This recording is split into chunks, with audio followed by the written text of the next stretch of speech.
So Governor Phil Scott, thanks for joining me.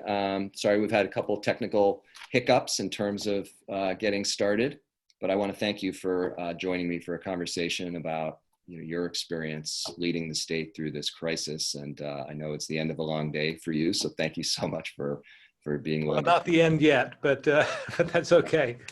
They're all long these days. Yeah, and I think we all appreciate the time you're having to put in, the stress you're under. So thank you in advance of this conversation for all that you're putting into this.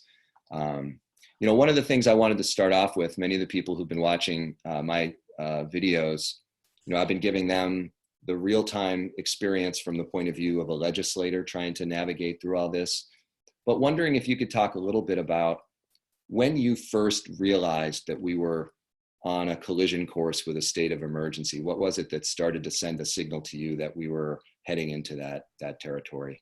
I think all of us were watching what was happening in China at the time, and certainly our healthcare, our health department has raised some red flags, and we're monitoring the situation. And then started to see it migrate into the U.S. And then we saw Washington State, of course. And so it started to get a little bit more real then, but that's all the way across the country. And surely, I mean, from my standpoint, I kept thinking, well, typically, you see a wildfire start to grow, and it goes from one end to the other, but didn't anticipate, I guess, or should have, that with travel the way it is today, we're so connected. But for me, I think it really hit home when I received a call from Governor Sununu on, I think it was on a Saturday or Sunday morning, I can't remember. And he said, I just want to let you know, there's a chance we've had our first outbreak, and it involves Vermont. And it was in Hanover at Dartmouth. Right. There was a doc there or a resident. And he had been in Italy and had come back and had the symptoms and was told to isolate, which he agreed to do, but he didn't adhere to it. And he decided to go out and go to the engine room in White River. And there was probably 175 people there. And so all of a sudden, when you thought, it started to unfold and thinking about the magnitude of that, not just the 175 people in that one room, this one person came in contact with, but also back at the hospital at Dartmouth. And a lot of Vermonters utilize the facility, and all the doctors and other healthcare professionals this one resident came in contact with, and tracing back. And all of a sudden, through one action, we're talking about 200 or 300 people. And so we had to spring into action. Our health department had to start doing some tracing. And then it started getting real for a business at that point too. The business had to shut down and then have its name put out throughout the media. And what a devastating effect that would have. And so that was the start, I believe, when it became real to me, and then from there, we didn't have any positives that we knew of at that point in time as a result of that incident.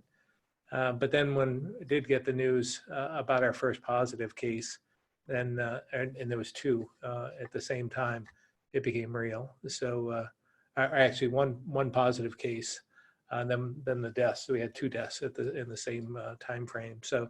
Well, I remember people were being encouraged to, bump elbows and not shake hands. The Commissioner of Health started to talk about more frequent hand washing and using, the alcohol-based substances to clean your hands. And that was probably in the days just before what you described.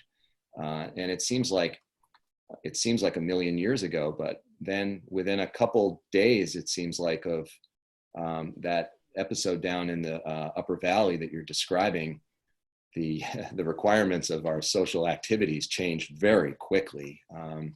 Had you appreciated at that moment what it would mean to have to make some of a state of emergency declaration? We're accustomed to doing that during natural disasters like Irene, things like that. But when you had to make the decision for a state of emergency order, had you anticipated what that might set in motion at that point? Yeah, I don't think the rapid pace of what that would set in motion, that wasn't anticipated. I still felt as though, and I still feel today, that I did the state of emergency at the right point in time, trying to stay ahead of it, listening to the experts, because I think that was critical throughout this whole response, has been listening to those who really know what they're talking about, right? And trusting what they're saying, surrounding yourself with good people, absorbing as much as possible, and then trying to make the best decisions based on public safety and public health, not on politics, not on business, not on the economy, but really what is it going to, and I try and do that with everything that I do, but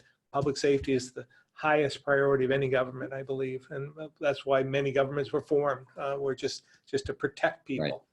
So this is no different, but I can't say that I anticipated the rapid fire from there, because it was quick. As soon as we did that, then all of a sudden we started seeing more cases develop, what that would mean, how, and then seeing how quickly that it would spread. That was alarming to me, because we had no immunities ourselves, and this particular virus spread like wildfire, both in Washington State, and again seeing in real time how people were being transported out of the nursing homes, how quickly they were affected, how many deaths, seeing that they couldn't even handle the morgue, became overwhelmed. I mean, there was just so many things like that that were so vivid at that point. And I kept thinking, we don't want to end up like that. We don't want to end up like Washington State. And then again, trying to think 2 steps ahead all the time. What is it that we need to do? And from my standpoint, it was all then about seeing what happened in Washington. Was we have to protect the most vulnerable, those with chronic conditions and elderly and so forth. That seemed to be who was affected first. And we didn't know much. We still don't know. We're learning every day about this virus and what it means. But right from the start, it appeared that was the critical mass that we need to try and protect. And so we some of the initial stages were difficult, like not allowing visitors in to see their friends and family in nursing homes and so forth, restricting access, trying to do whatever we could there. But still, in retrospect, probably should have been even more restrictive than what we did. But at that point in time, it seemed like unheard of. Imagine shutting down a hospital or nursing home so that nobody could go in and visit. I mean, it just was so counterintuitive to who we are. Yeah, Paula and I have Paula's mom is in an assisted living facility. And so we were experiencing some of those restrictions, which put us in that category of people who probably had some of our normal daily activities restrained before many of the members of the general public, and started to appreciate how serious the experts must take it if they were telling us we couldn't visit someone who's 93 years old and who we visited every week.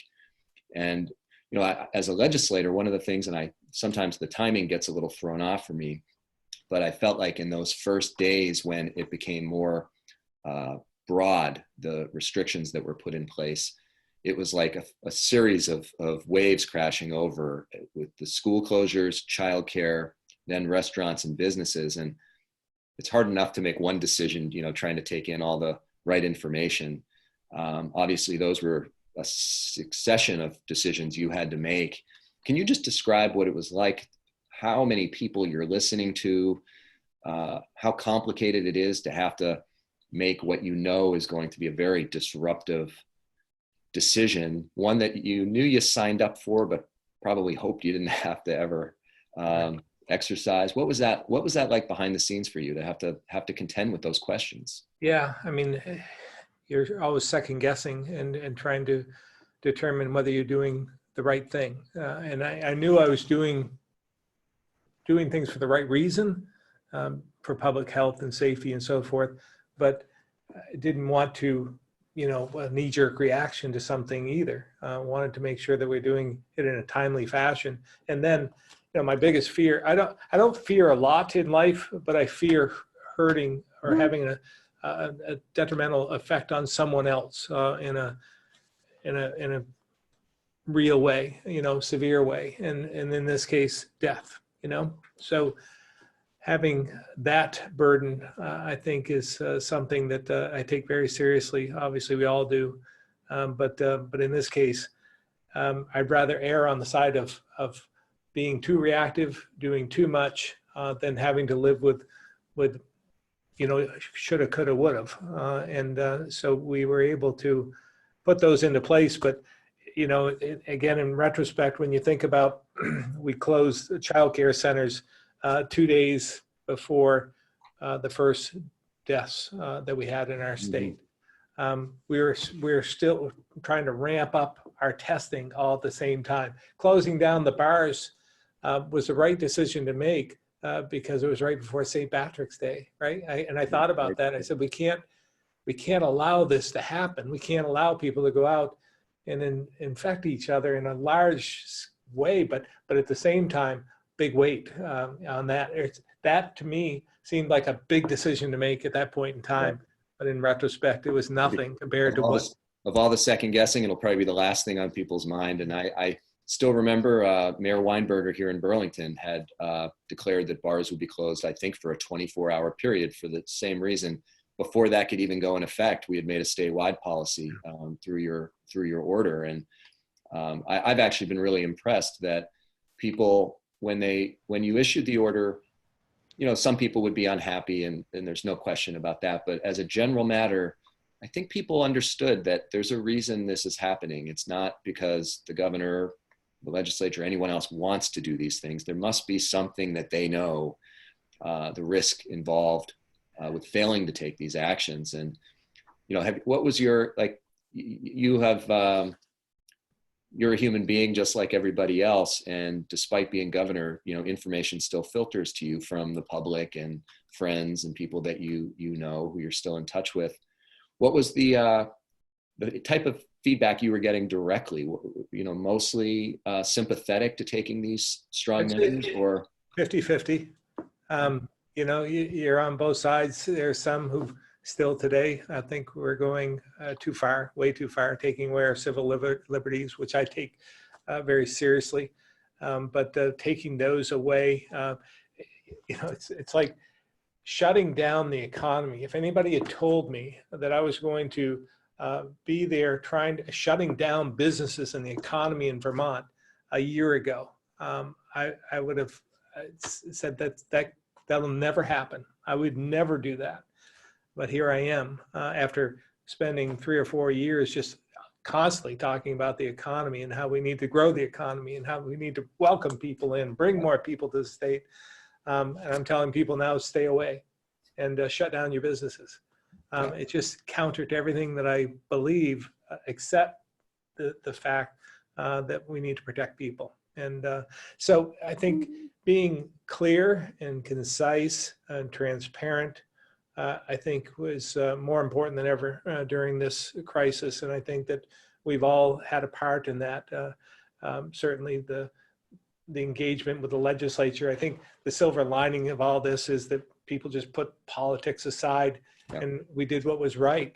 We did that after Irene, but this is different than Irene even because it's Irene was, we did, all the damage was done during Irene in a 24-hour period. And then we woke up the next day and just looked at the devastation all over across Vermont.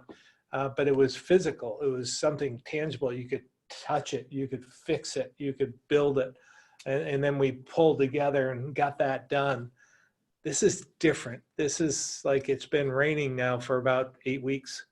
And I don't know when it's going to stop. Yeah, it's a good metaphor or comparison. I think that, a couple differences with Irene. Many communities were hit, but not all communities were hit by Irene in terms of damage. And but the same here in some respects. When you think about, we're all affected by this, but there are some communities that are more affected than others because of the transmission and how quickly this happens, and certainly more in the denser populations. I talk with our other governors around New England and across the country quite a bit, staying in touch, listen, try and glean as much as I can from everyone, giving information as much as I can about things that may have worked or didn't work in Vermont. And so we share a lot. But I remember Governor Baker in particular talking about Boston and his first experience. And it was that Biogen conference in Boston. And it was 175 or 100, no, it was 200 people there, I believe. 200 people there at this conference for 4 days. And there was 2 people from somewhere in Europe who had come to be presenters, and they attended the conference. And as a result, it was like a week, 2 weeks later, 170 people out of the 200 were infected, were positive. And how quickly that spread in that short period of time. And then again, like wildfire with a dense population.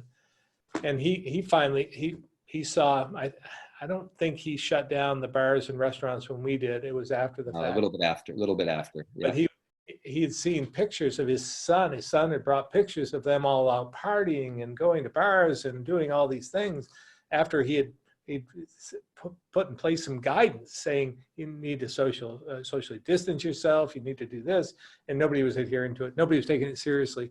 So that's when he put the hammer down, so to speak, and changed things. And yeah, my parents lived not far from that hotel where the conference was held, and so for them it was very real. They're both in their 70s and obviously more vulnerable in terms of the impacts, and so it was very real to me when I saw that one conference, which was able to see this this real serious problem. And I saw, the governor of Massachusetts, for those who don't know, was a health insurance executive for many years, and a good one at that.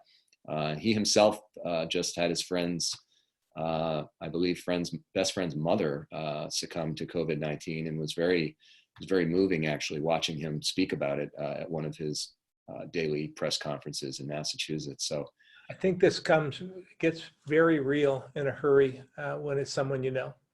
And I predicted that, we would know someone who has been impacted in some way or some family member, and then it becomes real for each and every one of us. And for us as a legislature, Bernie Juskowitz was someone we all knew, served with. I knew his family members. His nephew is one of my best friends. So it got very real for me at that point too, when I saw what was happening to him as a result of the coronavirus and finally succumbed to that. So, but going back to the timeline, shutting down the child care centers and so forth, that was like 2 days before the first 2 deaths. And that was another milestone. Those 2 deaths made it very real.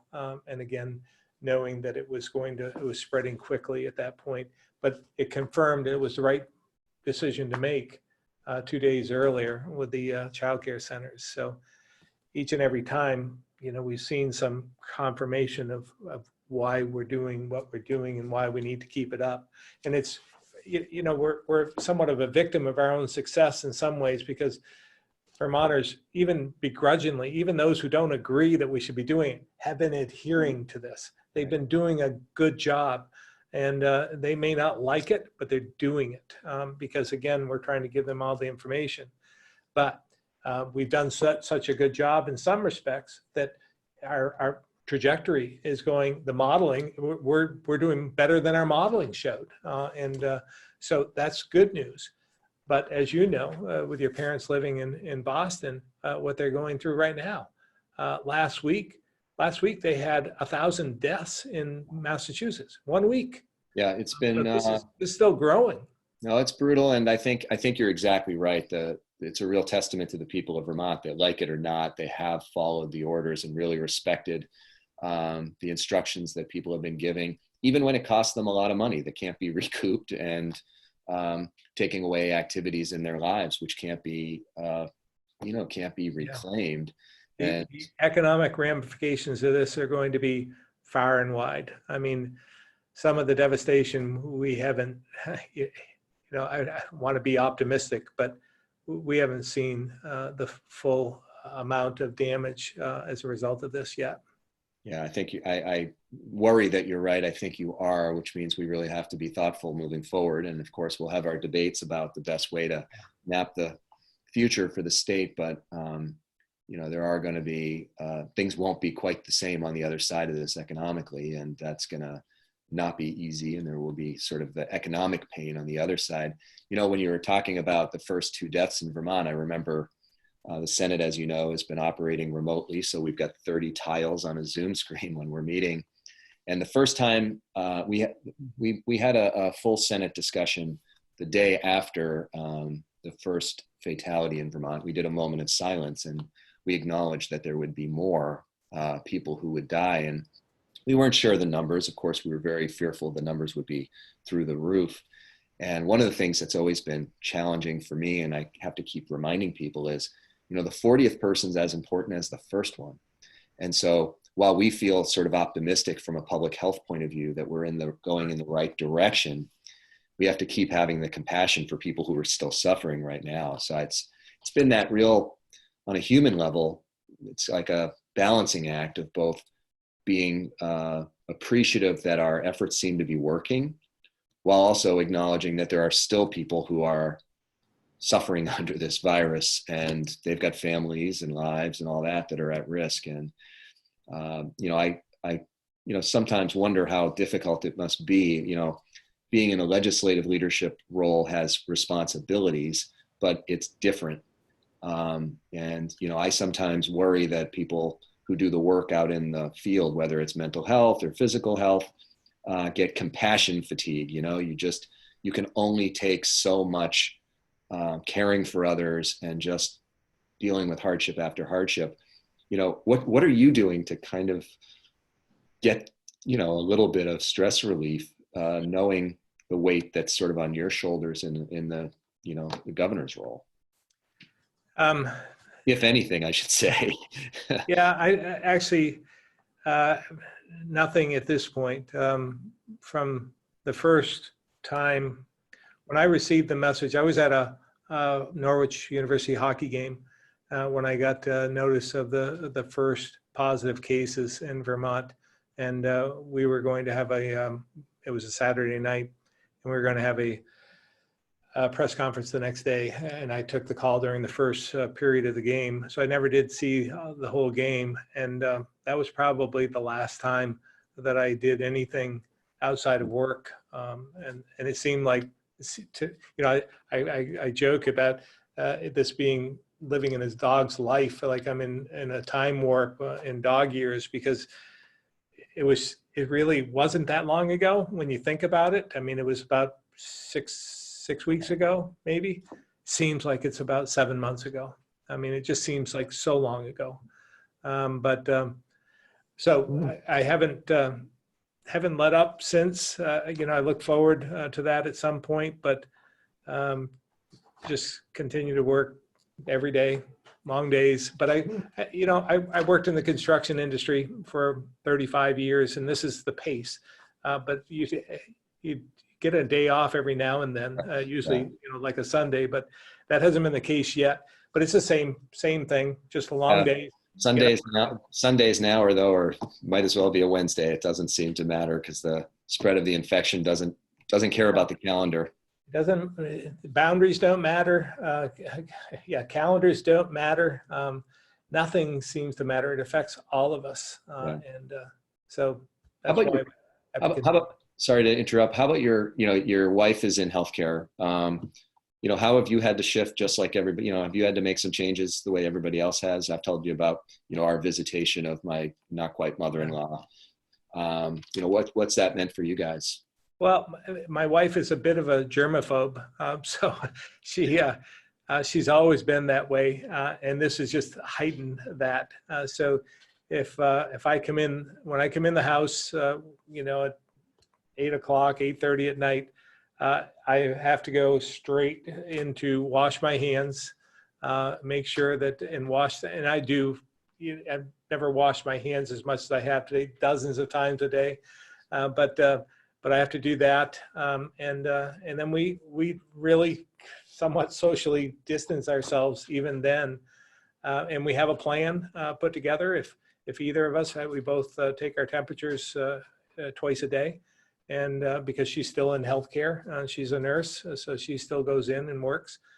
And so if either one of us has any symptoms, we're going to separate totally physically and move into different spots because we don't want to infect one another. Right. And because we both have important jobs to do.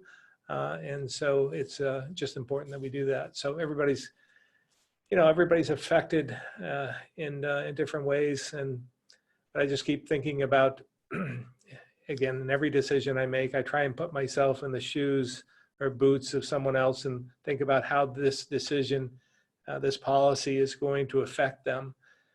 And it weighs on you because some of my best friends are in business in different sectors, and I've affected every single one of them, every single one. Right.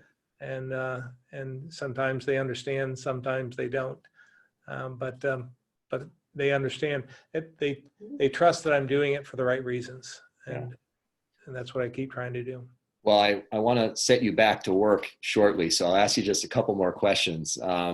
First question, obviously the unemployment system got just completely nailed by a tsunami of applications. The pace of the speed with which the unemployment numbers climbed was just unbelievable. Then you had all the people who were self-employed and independent contractors who normally wouldn't qualify for any of that, but with the federal government saying that they were going to provide a benefit with the states running it, it created this double effect, if you will. Can you just talk a little bit about what it's been like knowing that you're on the receiving end of a lot of heat because of people's desperation to get the money they need to pay the bills, knowing that you're the chief executive of the state and the accountability, ultimately goes with the governor and through the commissioner of labor. How have you been trying to handle both the reality of the challenges that they face, getting things to the other side, and where do you see things right now? Yeah, I think first of all, I handle it the way I handled other things, just being fully transparent about the issue. And taking responsibility for it. No, I wasn't going to blame someone else or some commissioner or some frontline worker. This is an issue that affected the system, and we needed to fix it. So I just put in place a series of initiatives where we're trying to track down what the real problem was. Because initially, like everyone else, I just thought, well, they're not getting through on the phone lines. We just don't have enough people who are signing these people up. That must be the problem. And then I found that it wasn't quite as simple as that, because that's a simple problem to fix. Because I kept from the start, I said, well, we have people, the state employees and other departments, motor vehicle and so forth, and the health department. We have people that interact with the public all the time. We can just put them over in the labor department and fix this problem. Well, we did that. We put, dozens of people over there, but it didn't fix the problem. And I just initially thought that would solve it. But what I found was there are so many series of, with the old computer mainframe that we had as well, slow, and it's something that was not easy to manipulate, and there wasn't too many people that we had that could do it. But it was really like, if you can imagine, maybe a paper shredder, and some of the paper shredders, you can put like a dozen pieces of paper through, and then there are other less expensive models that you can put one in. Right. And when you put too many in, it jams up and stops and quits. This is what's happening. That was what was happening to our mainframe, was that they were trying to force too many through. So we extended the hours, trying to work around some of those issues. And then the feds had so many different restrictions that I didn't realize that would kick people out of the system and then force them to call in or do something to fix it. Well, that's when it started to fall apart because you couldn't get through the phone lines. And then people were calling hundreds of times and then tying up the phones as well. So it was just a disaster in some respects. And then hearing, knowing that people weren't getting money that they desperately needed, putting food on the table, paying their rent, paying their bills, whatever it was. We decided to as we discussed with you and the speaker, we're going to have to take some financial risks, some risks with the federal government to try and do some workarounds on these issues.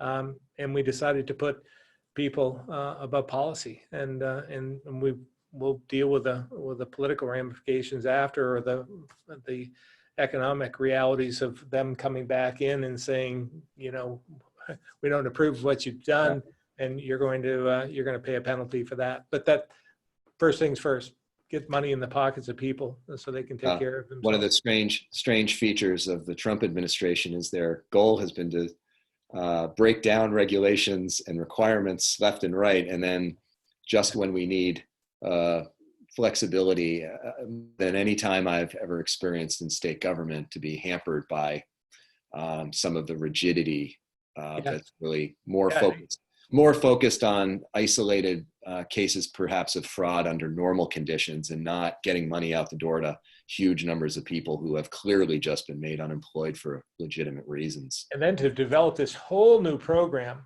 because never been done before, where those who are self-employed and independent contractors would now be able to receive benefits, tens of thousands of people. Mm-hmm. And there was no guidance laid out when Congress passed that, as well as no guidance as how to do it. Just the promise of the money. For that. Yeah. And then we had to develop a program to actually be able to process it. So it's just been, that's been challenging, but we're getting through that. I feel pretty good about that piece. And we've caught back up with the work, a tremendous effort by the Agency of Digital Services, the Labor Department, different people, people on the front lines who were able to manipulate the system. We cleared like tens of thousands of people in a matter of about 4 days. When you knock away the regulation, you're able to get something accomplished. And so I believe we sent out, I don't know, there's probably this week 30, 40,000 at this point in time of checks. So the total of $52 million as of this morning. So and more coming. It's an unbelievable change so fast. Well, to go from the lowest unemployment rate in the country, 2.1%, to this. I mean, with an unemployment trust fund that was healthier by far than it had ever been in our history, and we were one of the top in the country, and we were still better off in some respects than other states, because we'd done a good job, and we'd put money in reserve and built up the trust fund. So we had $500 million in the trust fund. So that should help us through for the next couple of months. So we should be set. Hopefully we can open up the economy a little bit, just a little bit at a time, open that spigot, just a quarter turn, and try and get us back to some sort of normal, whatever that is, some sort of normal. But we'll never get back, or I don't believe we'll get back quite in the the future to what we were just 2 months ago. Well, I've got one last question for you, and I'm going to caveat this by saying that the current president and his vice president, I'm not their biggest fan. I think many Vermonters are with me on that. There's been ample criticism of how the president has handled this whole crisis, the mixed messages, in fact, the messages that run counter to the right thing to do, the science and all that. But that's another story for another time. I do understand you did have at least one call with the vice president that you found helpful in terms of getting the state the resources that we needed. Just curious, how did that come to be, and what did it produce for people? Yeah, interesting. Vice President Pence is a former governor, so he has at least he is at least accessible because of that. And I think it was one of the, and I'm very critical of the president, as you've seen over the last 3 or 4 years.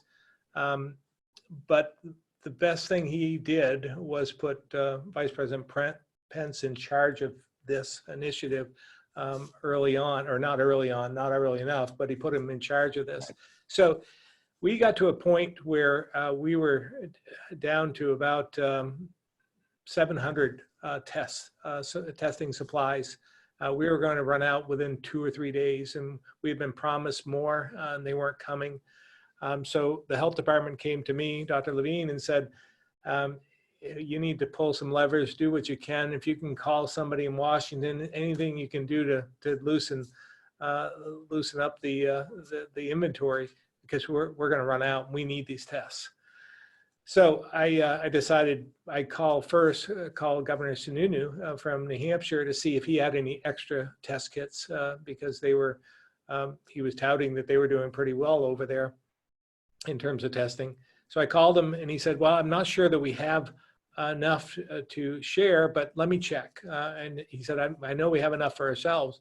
Well, he found out that he had fewer than we did, and he has twice the population. So he was going to run out within a day and didn't know it. So we thought we better call the vice president. I knew Governor Sununu had his number. I did not, had more of a direct line, but we had a conference call, and Vice President Pence understood the issue. I told him that we were in desperate straits and we need some help. And he said, we'll get you what you need to get you through this. And he followed through and got us, I think, 1,000 test kits within a matter of 2 days. So, I give credit where credit's due. Yeah, I'm struggling to join you, but I do have to say I'm glad we got the kits, and if that's what it took. Because it could have led to another disaster of hard to determine, because if you can't test, then it still continues to spread, and we've seen how quickly it spread. As we said in Massachusetts, in Boston, we could have had dire straits here as a result. So again, not always particularly grateful for some of their actions in Washington, but this was one that did work. I do want to say that our congressional delegation has been very responsive to everything. We talk a lot, and again, without them, we wouldn't be in the position we are either. So everyone across party lines have come together in this time of need. I'm very proud of each and every one of the members of the legislature, as well as those throughout Vermont, who have done the right thing, and understood that we're in this together, and the only way we're going to get through this is to put things aside and do what's right, and they've reacted appropriately. Great. Well, on these videos I've been doing since the beginning of this, I've really been focusing on daily updates, things like that. There have been times where I've had to not try to pretend to put myself in your mind, but help explain what I've known you to be thinking about, different decision making, and helping people understand what the executive orders mean and why they've been put in place. And I really appreciate your coming on with me today to talk really about what's going on behind the scenes as you have to struggle to make these decisions. I shouldn't say struggle, but you're forced to make these decisions with all the different factors you have to put into it, and wanted to give people an insight into, that set of responsibilities that we usually hope that a governor won't have to, have to use, but sometimes circumstances force it. And, as you've said, people have banded together, and it's been particularly, it's been a pretty remarkable thing that people have banded together so nicely to be able to provide the most unified front in terms of these public health measures as possible. So thank you so much for coming on, and I hope you will take a moment to relax a little bit, because I do think that that's important, and you got to stay fresh.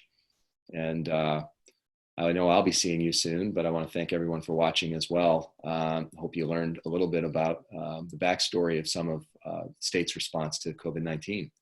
Yeah. So thanks everyone, and thanks, Governor. Thank you very much for having me on.